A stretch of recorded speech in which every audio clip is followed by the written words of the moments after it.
Day 1. Switching, routing, wireless essentials.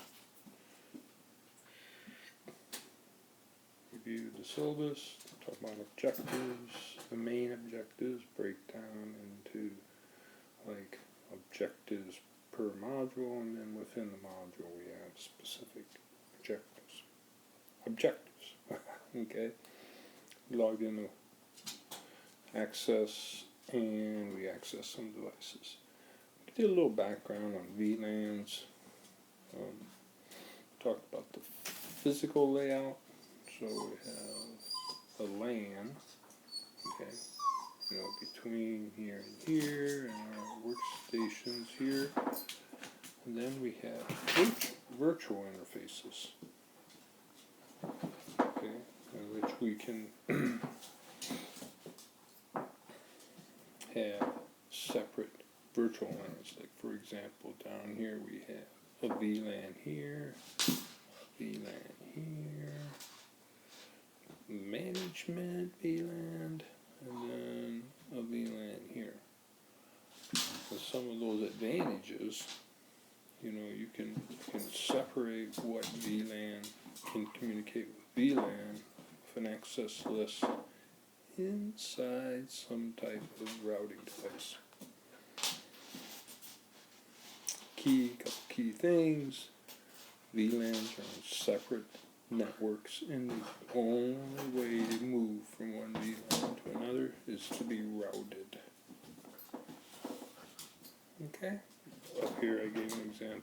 One VLAN might be on this network, another VLAN might be on this network. But yet, they exist inside the same physical device. Couple learning points. Even though some things you think you know it, make sure you look at all of it. Stuff being repeated is key, and there's always some added stuff. Reflect on your work. Pay attention to details. Maybe take some notes, or I'm encouraging you to write notes on things that may be difficult to remember.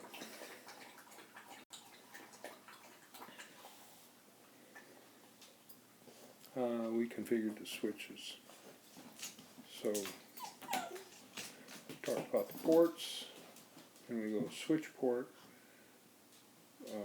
Tomorrow we talk more about how the addressing works for the ports. And then we talk about multi-layer switch, which would have router ports and switch ports. A router port's identified with an IP address, where a switch port identified with a MAC address. So we have switch virtual interface, and what we did is we set an IP address on 99, decided to use that for management. At this point, we can omit the PC, and we will do some things to talk about that, how we'll manage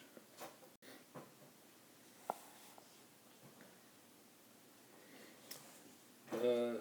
Students then did their some lab work. We configured the switch, configured the router, had to put a default gateway in the router to point up here to the multi-layered switch. Had to do these connections, so we have a layer 2 switch. Create this management VLAN, and for example, assign address here, default gateway. Here, this address would be pointing at the address up there on the router.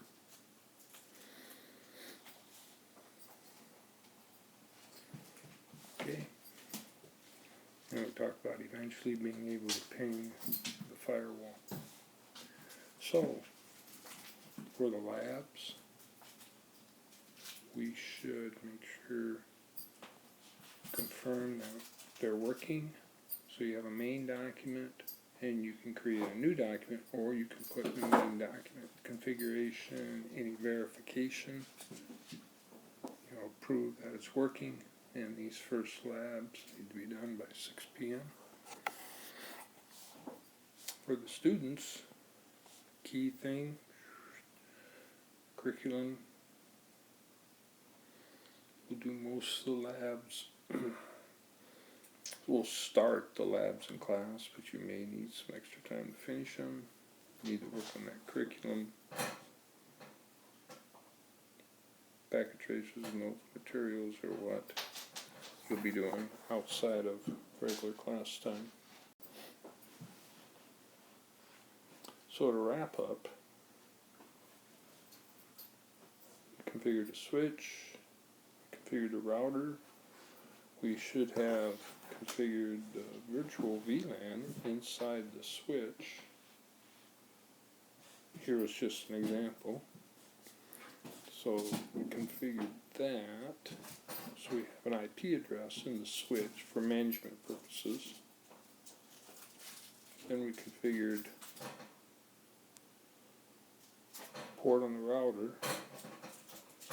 Then we configured the other port on the router. This network here, this network. This was already configured on the multi-layered switch.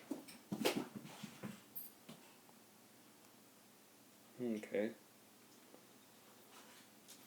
And then we have another network here, and our connections up. Again, we reviewed, you could have separate VLANs on these same switches, and what we're going to do tomorrow is talk about how do those VLANs talk to each other, back and forth. How can 10 talk to 10 here, and 20 talk to 20 here. We do that with a trunk in between here. And that's it.